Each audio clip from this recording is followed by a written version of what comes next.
Alright, we got stock exhaust on my truck on the left. They're both the same engines, 5.3 liter V8s. The one on the left is stock.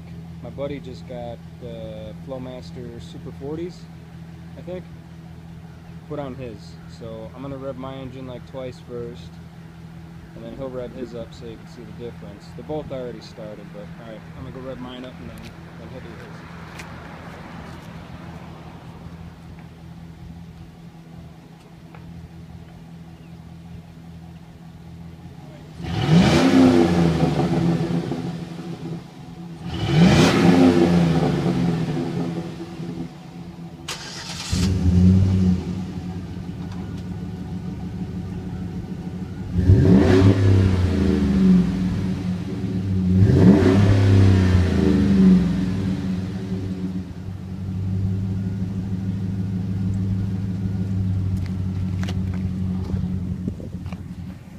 Apparently his wasn't started. I thought they both were started, but you can see the difference.